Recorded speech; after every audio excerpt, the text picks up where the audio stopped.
Mesdames et messieurs, la CBLACP, en tant que chambre de commerce, d'industrie et d'agriculture des entreprises orientées vers les pays ACP, et plus spécialement vers l'Afrique, ne pouvait être absente de ce forum Belgium Africa Business Week 2015.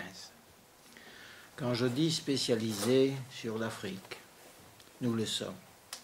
La preuve est que nous venons de fêter au mois de septembre 2014 notre cinquantenaire.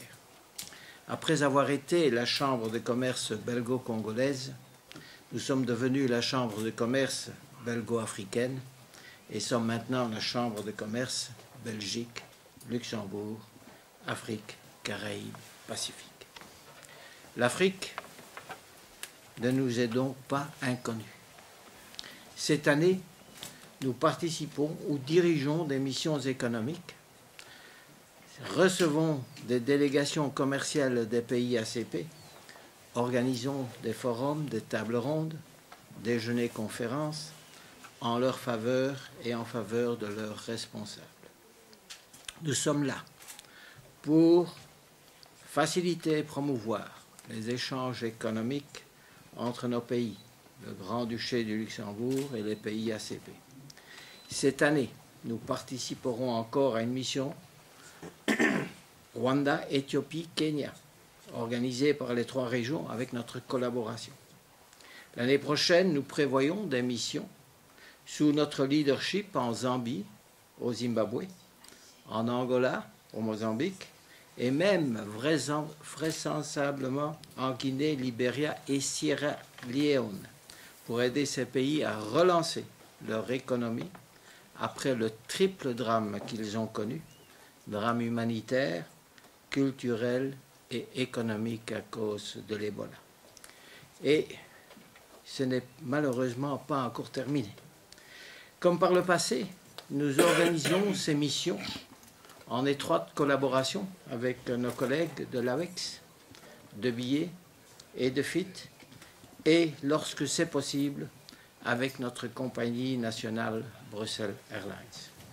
Nos amis africains savent que la CBLACP est là pour eux et qu'elle n'a pas peur de prendre des initiatives sortant de l'ordinaire pour les soutenir. Mais il va de soi que notre priorité est d'être au service de nos membres. Nous sommes avant tout une chambre de commerce.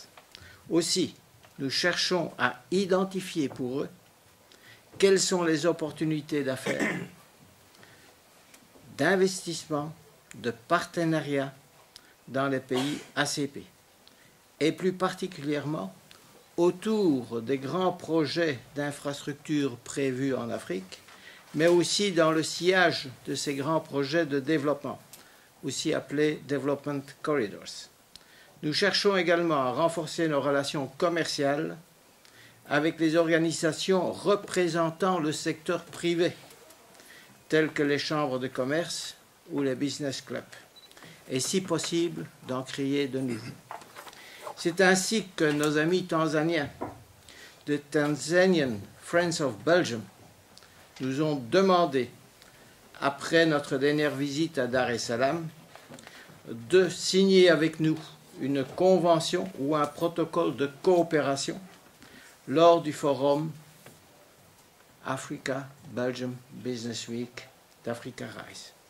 Voilà une organisation qui désire promouvoir les relations économiques entre leur pays et la Belgique et le Luxembourg. Et nous le ferons avec grand plaisir.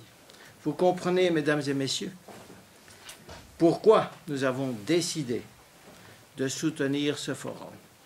Notre but premier est donc de renforcer nos contacts d'affaires avec tous les partenaires présents et de créer pour toutes les parties des situations de win-win. Comment pouvons-nous le faire? Quelle peut être notre meilleure contribution? Vu notre connaissance de l'Afrique et les contacts soutenus avec les milieux d'affaires et l'expérience qui est la nôtre, nous avons proposé d'organiser les B2B qui auront lieu lors du forum. Un forum sans contact d'affaires manquerait un de ses buts principaux. Aussi, avons-nous décidé, en plein accord avec les organisateurs, que notre principale contribution serait l'organisation des contacts B2B prévus. Si les dirigeants d'entreprises africaines viennent nous voir en Belgique, c'est surtout dans l'espoir de lier des relations d'affaires avec les nôtres. C'est M. Michael Stenger d'Africa Business Services, membre de la Chambre et notre expert en la matière, qui, avec son équipe, a été chargé de cette tâche. Le forum Africa-Belgium Business Week cadre aussi très bien avec les buts et les priorités que notre Chambre poursuit dans les pays ACP et qui sont 1. D'aider nos entreprises à trouver de nouveaux débouchés et activités. 2. De rechercher de nouvelles formes de collaboration, par exemple la création de partenariats. Vous savez, les missions économiques comme on le faisait dans le temps, c'est fini. Aller vendre uniquement ses produits, c'est fini. Il faut aller plus loin. Et cet aller plus loin, c'est justement chercher la collaboration avec les partenaires locaux, donc les partenariats. D'identifier aussi de nouveaux marchés et de mieux pénétrer les marchés régionaux. Aller pour un pays, c'est fini. Vous savez, l'Afrique est divisée en blocs régionaux. Je parle EAC, East African Community, UEMOA, COMESA et d'autres. Eh bien, il est important que nos entreprises, avec leurs amis africains et leurs partenaires africains, puissent s'attaquer ensemble à ces nouveaux marchés. Ceci, je voudrais le dire et le souligner, est important pour les entreprises africaines, mais tout aussi important pour les nôtres. Enfin, de promouvoir le secteur privé, principalement les PME, et ainsi de favoriser la création d'une classe moyenne en Afrique. On commence à l'avoir, cette classe moyenne. Mais elle doit être beaucoup plus grande. Ceci, c'est aussi pour éviter tout danger politique.